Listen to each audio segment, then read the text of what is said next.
एकादशी पूरे साल में 2 बार आती है।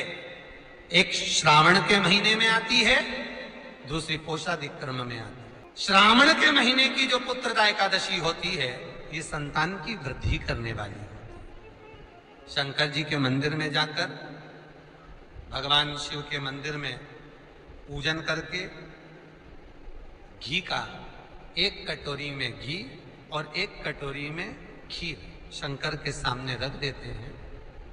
भगवान शंकर के मंदिर पर चौखट पर घी का दिया लगा देते हैं।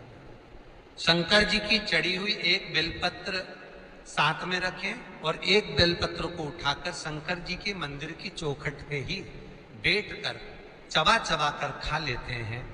जो 1 बेलपत्र लेकर आए हैं वो अपने पति को खिला देते हैं। कहते हैं पुत्रदा एकादशी के दिन ये कर लेने पर संतान की प्राप्ति हो जाती है, पुत्र की प्राप्ति हो जाती है। ये वो एकादशी जिसके घर में कमाने वाले 2-4 हैं, पैसा तो आ रहा है पर घर में टिक नहीं रहा, डॉक्टर में, पुलिस में, एक्सीडेंट आदि में, कहीं गलत जगह पर व्यसन में अगर पैसा जा रहा है, जुए में, मांसाहार, मदिरा पान, या कहीं आया पैसा आने में कमी नहीं, आ रहा है पर टिक नहीं रहा, रुक नहीं रहा, कोई मांगने आ गया, दे दिया, फिर वहां से अपने पास नहीं आ रहा, अपन कह रहे हैं भैया हमारा पैसा लौटा दो, नहीं आ रहा।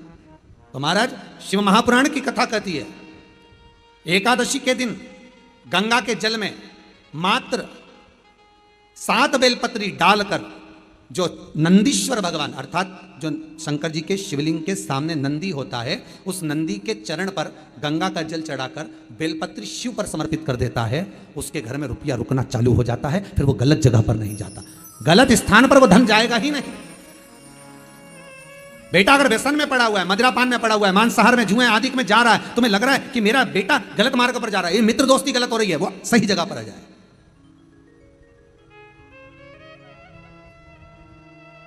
करना एकादशी। कई लोग इसको धन के लिए भी करते हैं, संपदा के लिए। संपदा के लिए अर्थात जिसका व्यापार नहीं चलता, जिसके घर में पैसा नहीं आता, या नौकरी नहीं लग रही, या सर्विस नहीं लग रही, आप अप्लाई कर रहे हो, जगह जगह जाकर इंटरव्यू भी दे रहे हो और पैसा नहीं आता, तो उसके लिए भी प्रयास किया जाता है। पर उसके लिए यहाँ पर जो धन के लिए करते हैं, उसके लिए विष्णुपदी के लिए करते हैं। मतलब जैसे गंगा के जल में तुलसी के 11 पत्ते डाले जाते हैं। कितने पत्ते डालते हैं? 11 तुलसी के पत्ते डालते हैं, और उसको किसी भी नारायण के मंदिर में, राम कृष्ण शिव, शंकर नहीं, राम कृष्ण भगवान विष्णु दत्त आदि जितने नारायण के मंदिर हैं, उस मंदिर में किसी भी पात्र में, एक छोटे से पात्र में उसको भरकर रखी जाते हैं महाराज। उससे भी जॉब, सर्विस, नौकरी में सफलता प्राप्त हो जाती है। परंतु वो भी एकादशी को ही होता है। कुछ देर तक पात्र को रखा जाता है, फिर वही पात्र का जल किसी भी वृक्ष के नीचे डाल दिया जाता है, उससे भी नौकरी के लिए फायदा मिलता है। गंगा का जल कोई साधारण नहीं। भागीरथ बाबा तब साधना में लगे, तो उनका हृदय, चित्त, वृत्ति, मन बाबा में लगे। देवराज ने मन लगाया नहीं, और नहीं लगाया, इसके बाद भी बाबा की करुणा देखिए कितनी हुई कि मरा, प्राण छूटे तो शिवधाम मिल गया। और उसके बाद भी बाबा की कितनी कृपा कि शिवधाम में भी जाने के बाद भगवान शंकर की सेवा में तल्लीन। शिव महापुराण की कथा कहती है, एक बिंदुक नाम का ब्राह्मण था जिसकी धर्मपत्नी का नाम चंचुला देवी था। चंचुला की सबसे बड़ी गलती एक थी, पति अगर कमा कर ला रहा है तो पत्नी का फर्ज है कि पूछे ये धन कहां से ला रहे हो, ये पैसा कहां से ला रहे हो, और लेकर आए हो तो इसको सत्कर्म में लगाओ। थोड़ा सा पैसा, 5 रुपए अगर पति कमा के ला रहे हैं तो उसमें से 1 रुपया निकाल लो, 54 निकाल लो। पर 54 भी कहीं सत्कर्म में, कहीं दान में, कहीं पुण्य में, कहीं हो रहा हो, कहीं सत्कर्म, उस जगह पर लगाने का प्रयास करिएगा। 54 निकाल, कमाई का एक भाग थोड़ा सा धर्मपत्नी का फर्ज। धर्मपत्नी कहते क्यों है? क्योंकि वो धर्म के पथ पर लेकर चले, वो धर्मपत्नी।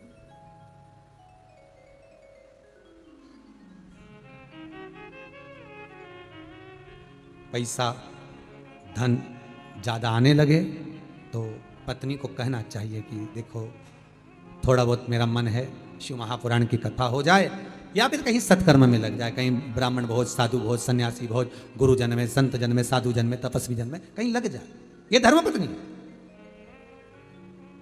जहां धर्म जुड़ा हुआ हो वो धर्म। महाराज चंचुला देवी ने पूछा नहीं, पति आ रहा था धन चुरा कर लेकर, पानी में गिर गया, मर गया, प्राण छूट गया। पहले भी शिव पुराण में कहा 3 तरह से मरे हुए व्यक्ति की गति नहीं है, उसको मोक्ष नहीं है। पहला पानी में डूब कर मरा हुआ, दूसरा सर्प के डसे से मरा हुआ, तीसरा स्त्री के हाथ से, नारी के हाथ से मरा हुआ व्यक्ति, इसकी गति नहीं है। मोक्ष नहीं है इसमें। इनकी गति केवल एक है, वो है शिव महापुराण की कथा। अगर कोई पानी में डूबकर मर भी गया है तो उसके परिवार का, उसके कुल का व्यक्ति अगर एक बार शंकर की कथा भले यहां आकर ना सुने, टीवी के सामने भी बैठकर सुन रहा है तो भी वो फल देगा, मोबाइल पर सुन रहा है तो भी वो फल देगा। एक अंश हम माताओं से निवेदन करते हैं, बार बार कहते हैं, स्त्री के गर्भ में अगर कोई कुंवारी अवस्था का मर गया, 3 महीना, 4 महीना, 6 महीना, 8 महीना, या जन्म लेने के बाद कुंवारी अवस्था में कोई शांत हो गया हो, कोई मर गया हो, तो महाराज हम बार बार कहते हैं कि जिंदगी में एक बार शिव महापुराण की कथा का रसस्वादन अवश्य करें। जिससे क्यों? क्योंकि शिव पुराण में, अन्य पुराणों में स्पष्ट कहा गया है, कुंवारी अवस्था में मरने वाले का ना तो पिंड होता है, ना तर्पण होता है, ना तिलांजलि होती है, ना ब्राह्मण भोजन करे तो उसका भाग मिलता है, उसको उसका लाभ नहीं मिलता। भले तुम तिलांजलि करो, तर्पण करो, कुछ भी करो, उसका भाग नहीं मिलेगा। उसको भाग तब मिलता है जब उसके परिवार का कोई व्यक्ति शिव महापुराण की कथा का रसस्वादन कर लेता है, कथा श्रवण कर लेता है। कथा सुनने के बाद उसको पिंड भी मिलने लगता है, ब्राह्मण भोज भी मिलने लगता है, उसको सारा सुख प्राप्त होने लगता है, वो जीव की गति हो। यदि कोई बुद्धि से विकलांग हो, विवेक काम नहीं कर रहा,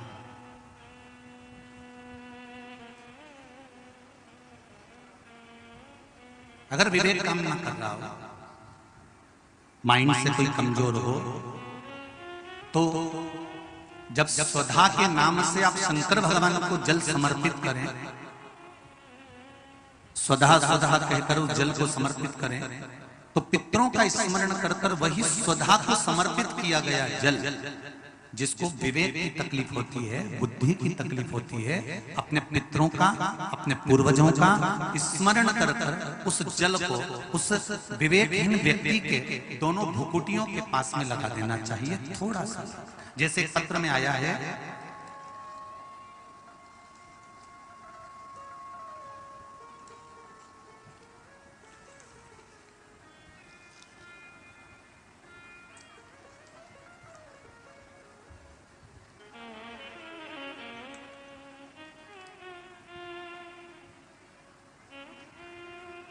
अमन मिश्रा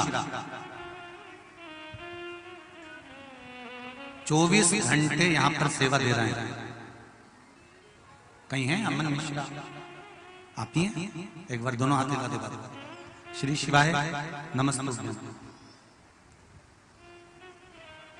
मेरी छोटी बहन मानसिक रूप से असंतुलित है।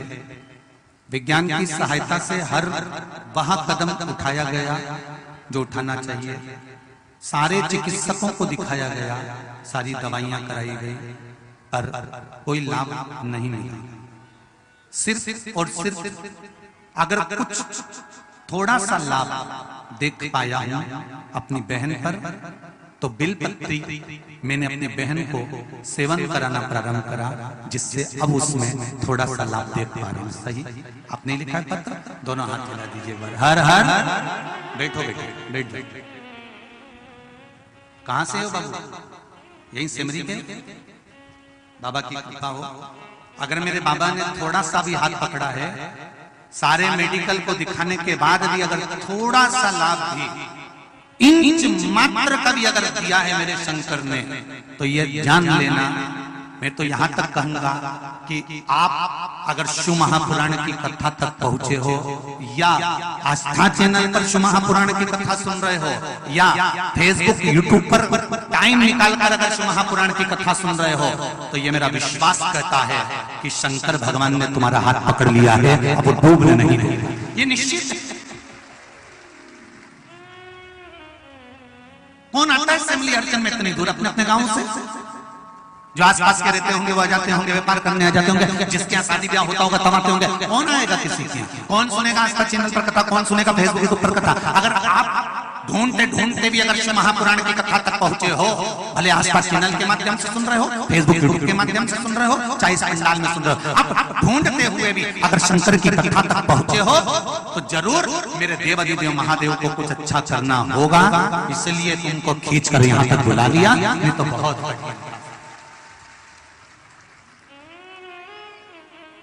कहीं मेरे देवादिदेव महादेव को करना होगा। इंच मात्र भी अगर थोड़ा सा उसने हाथ पकड़ा है तो वो कृपा जरूर करेगा, वो जरूर कृपा करेगा।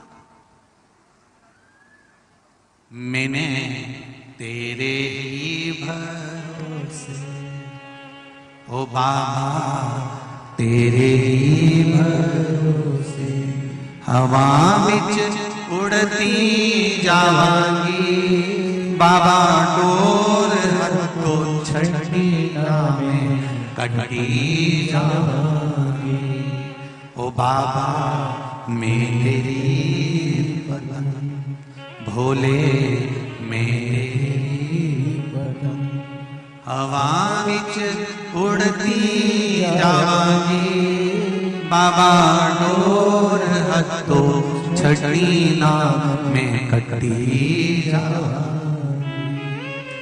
शिव ने अगर हाथ पकड़ा है मेरे शिष्कर ने, मेरे ओघड़दानी ने, मेरे त्रिकालदर्शी ने, मेरे कैलाशी अविनाशी ने अगर हाथ पकड़ा है तो वो छोड़ेगा नहीं।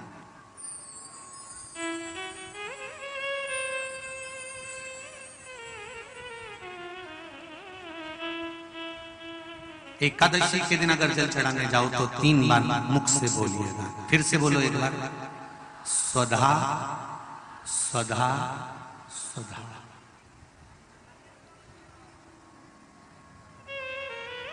ज्यादा पितृदोष हो, ज्यादा तकलीफ चल रही हो, बहुत ज्यादा कष्ट में हो तो शिव मंदिर में बैठकर या घर के मठ का परिंदा या पूजन वाली जगह पर बैठकर 12 श्लोक का सुधा स्तोत्र का पाठ भी कर सकते। ये पार्वती जी की नानी जी सुधा।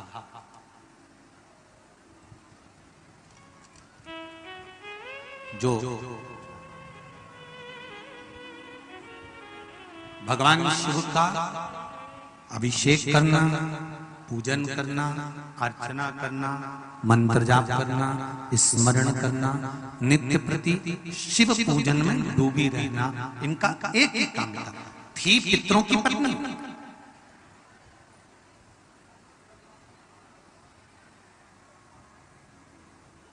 हैं पितरों की पत्नी, पर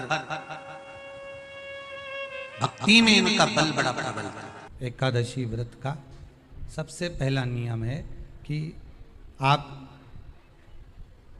जिस दिन व्रत करो उसके एक दिन पहले भक्ति का संचार इस हृदय में कर लो। भक्ति का संचार इस हृदय में कर लीजिए। जिस दिन आप व्रत करो, जैसे एकादशी का व्रत कर रहे हो तो दशमी के दिन शाम का समय जब आवे, रात्रि जब होने लगे, शाम का समय आवे और रात्रि का आप जब भोजन ग्रहण करो तो उस भोजन में कोई ऐसा पदार्थ ग्रहण मत करिए जिस पदार्थ के कारण आपकी एकादशी बिगड़ जाए।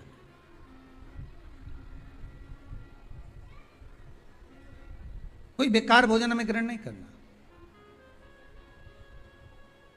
श्रेष्ठ भोजन ग्रहण करिए दशमी। और एकादशी का दूसरा नियम बहुत ध्यान से सुनिएगा। जिस दिन आपकी एकादशी का व्रत हो उस दिन प्रयास करिएगा कि अपने हाथ से किसी भी वृक्ष की कोई पत्ती टूटे ना। अपने हाथ से किसी भी वृक्ष की, पौधे की, किसी भी वृक्ष की पत्ती अपने हाथ से ना टूटे। बहुत ध्यान दीजिएगा महाराज। एकादशी का ये दूसरा नियम है कि अपने हाथ से किसी पौधे की, किसी वृक्ष की, किसी डाली की कोई पत्ती टूटे ना, कोई पत्ती ना टूटे, इसका प्रयास करिए।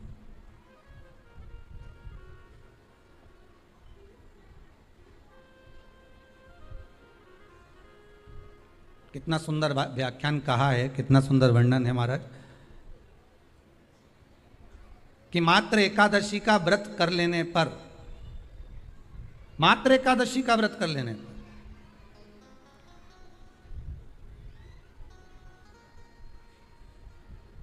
जो पूर्व में किया गया हमारा पाप कर्म है, हमने किसी जीव की हत्या करी है, हमने किसी को कष्ट प्रदान करा है, हमने किसी को अपशब्द कहा है, हमने किसी को ताने दिए, हमने किसी को आड़ा टेढ़ा कहा है, हमने किसी को गालियां दे दी है, मात्र एकादशी का व्रत ही कर लेने पर ये सारे जो दोष हैं वो समाप्त हो जाते हैं।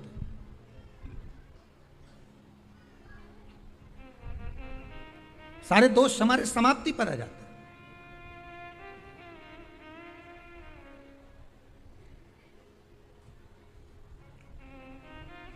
अब एक विचार करिएगा थोड़ा सा अपने मन में, अपने चित्त में, अपनी वृत्ति में एक बात उतारिएगा, एक अपने मन में एक बात को उतार कर रखिएगा कि आप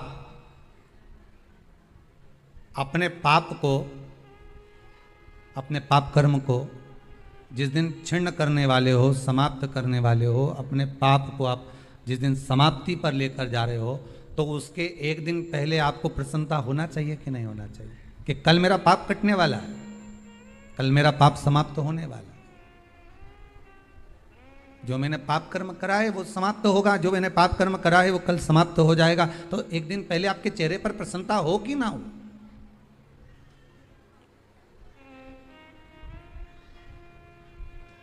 और चेहरे पर वो प्रसन्नता आपके आना चाहिए कि कल मेरा एकादशी का व्रत है, आज दशमी है, कल एकादशी का व्रत है, तो कल मेरी जब एकादशी का व्रत रहेगा तो मेरा ना जाने कितना कितना पाप, कितना असत्य, कितना झूठ, कितना प्रपंच वो समाप्त हो जाएगा। इसमें मुझे प्रसन्नता हो, इसमें मुझे आनंदता हो।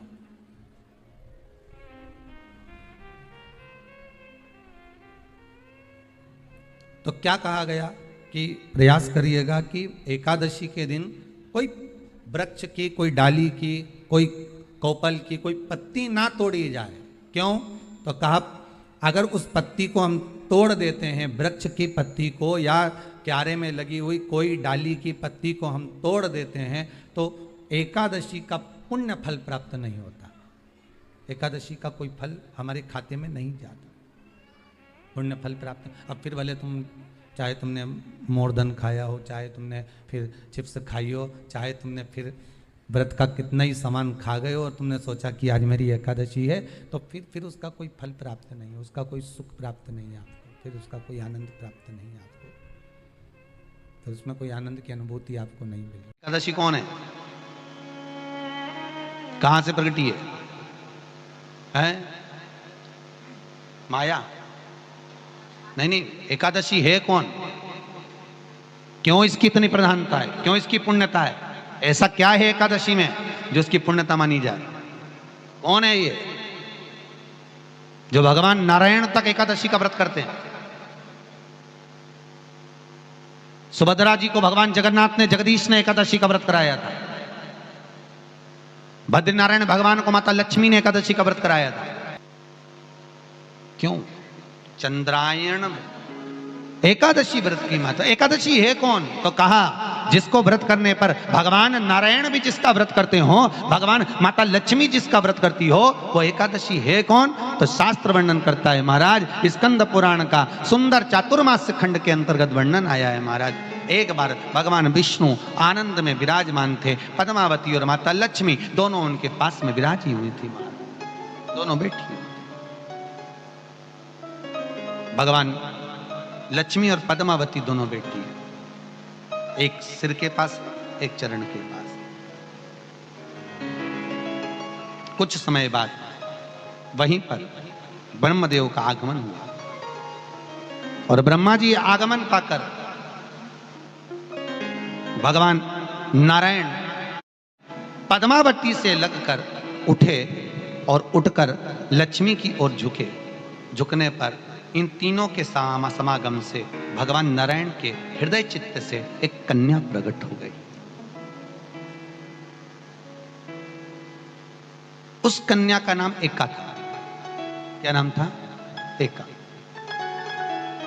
अब 10 उसके गुण इतने प्रबल थे, वो 10 गुण उसके बड़े प्रबल थे कि वो एका जिसको निहारती थी उसको संपदावान बना देती थी, जिसको देख लेती थी उसके जीवन में वो आनंद की अनुभूतियां करा देती थी। एका जिस मार्ग से जाती थी उस मार्ग के द्वार खोल देती थी। एका का पुण्य इतना पुण्य प्रखर। पद्मावती और लक्ष्मी ने कहा महाराज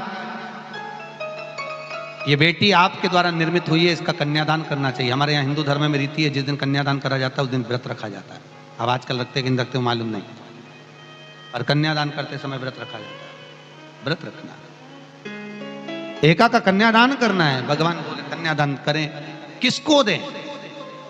एका किसको दी जाए? एका प्रदान किसको करी जाए? पुण्यता किसको दी जाए? भगवान नारायण ने उसी समय लक्ष्मी और पद्मा से पूछा, तुम बताओ। पद्मा लक्ष्मी दोनों एका से पूछी, एका बताओ इसका पुण्य, हम आपका हस्त कमल आपको प्रदान किसको करें, हम किसको दें? एका कहती है पिताजी, भगवान से कहती है नाथ कृपा करिएगा मेरे को, अगर प्रदान करना चाहती हो, अगर मुझे देना चाहते हो तो एक काम करो,